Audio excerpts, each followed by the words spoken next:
A ver, pensemos en esto por un momento. ¿Qué pasaría si les dijera que existen acuerdos secretos entre empresas, pactos que básicamente deciden hasta dónde puede llegar una carrera profesional? Suena a teoría de conspiración, pero es real. Se llaman acuerdos de no contratación o no poach y operan, bueno, casi en la clandestinidad del mercado laboral. Y para entender bien cómo funcionan y por qué son tan, pero tan polémicos, vamos a usar un caso que explotó en el lugar menos esperado, el mundo del deporte. Miren, este va a ser nuestro recorrido. Vamos a arrancar con un escándalo que sacudió al fútbol colombiano. Después, vamos a definir de una vez por todas qué son estos acuerdos. Luego, viajaremos por el mundo para ver cómo se está peleando esta batalla legal. Aterrizaremos de nuevo en Colombia, nos meteremos de lleno en el caso de la DIMAYOR y para cerrar, vamos a reflexionar sobre qué significa todo esto para el futuro del trabajo. Y sí, todo arranca en una cancha de fútbol.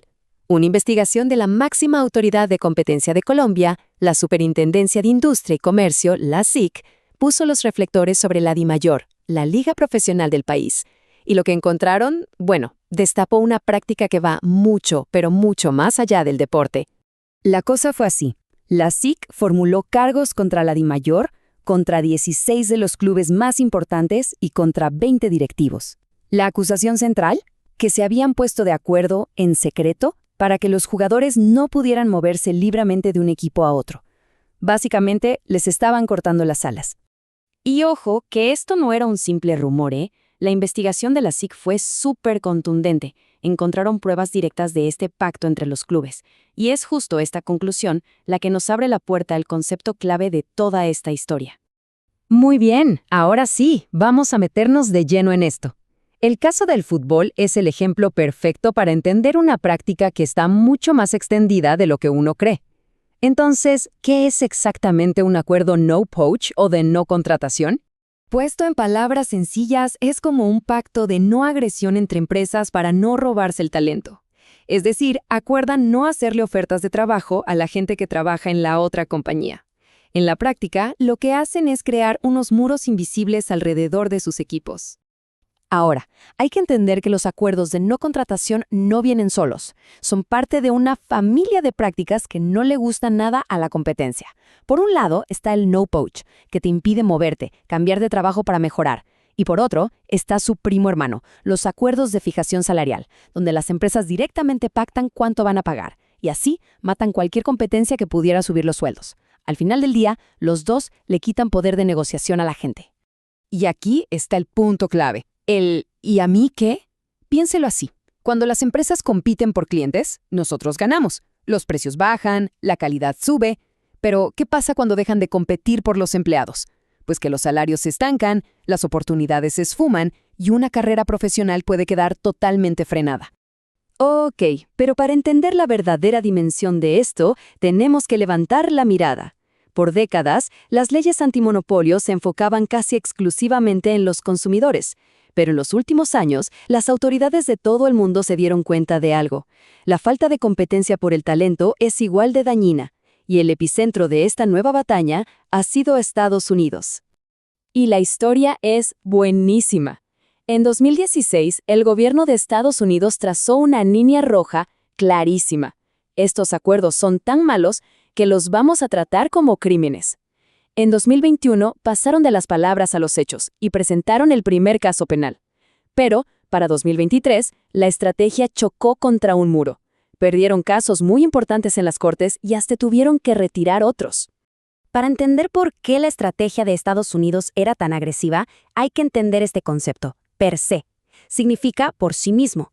En el mundo legal es una categoría reservada para las peores conductas anticompetitivas, como cuando las empresas se ponen de acuerdo para fijar precios.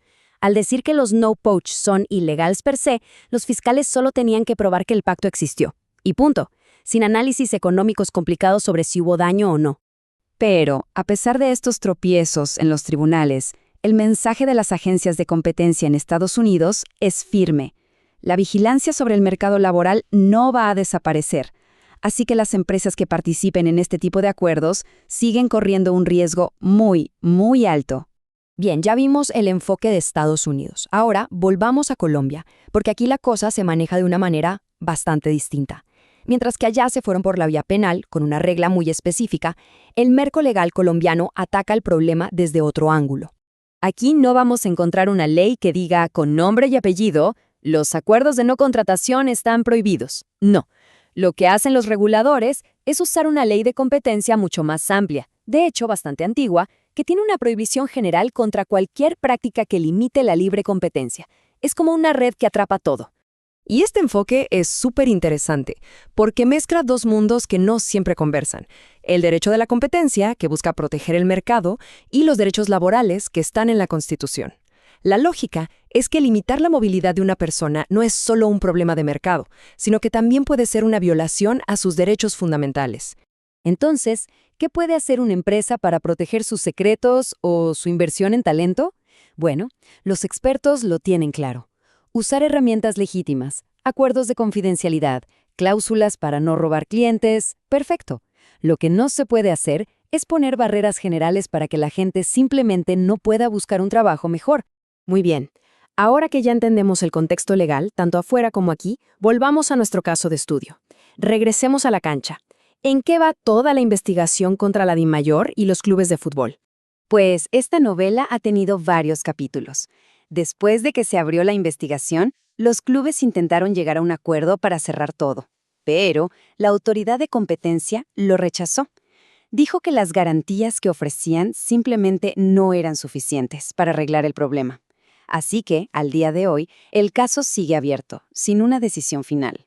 Y cuando uno pensaba que la historia no podía ser más compleja, ¡boom! La SIC abrió una investigación paralela, pero esta vez enfocada en el fútbol femenino. La acusación es muy parecida. Un supuesto cartel para fijar salarios y estandarizar contratos, limitando los derechos de las jugadoras. Lo que demuestra que el problema puede ser bastante profundo. Ok, llegamos al punto crucial de todo este análisis. Tenemos que entender las implicaciones más grandes de todo esto, porque el caso del fútbol colombiano es solo la punta del iceberg de una tendencia global que, de una u otra forma, nos afecta a todos.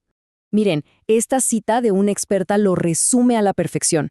Estos acuerdos simplemente manipulan las reglas del juego del mercado laboral, reducen las opciones, debilitan la capacidad de negociar un mejor salario o mejores condiciones y al final le ponen un freno de mano al desarrollo profesional de las personas. Lo que estamos viendo es un cambio de mentalidad total. Las autoridades de competencia en todo el planeta, desde Estados Unidos hasta Europa y América Latina, han puesto el ojo en el mercado de trabajo. ¿Qué significa esto? Por un lado, un riesgo enorme para las empresas que usen estas prácticas. Pero por otro, es una oportunidad para que el mercado laboral sea más justo y competitivo para todos. Y todo esto nos deja con una pregunta final, una pregunta que no es nada fácil de responder. Claro, todas las empresas necesitan proteger su inversión, sus secretos, pero ¿dónde está la línea? ¿En qué punto esas protecciones se convierten en una barrera que limita injustamente la carrera y las oportunidades de una persona? ¿Encontrar ese equilibrio? Bueno, ese es el gran desafío que tenemos por delante.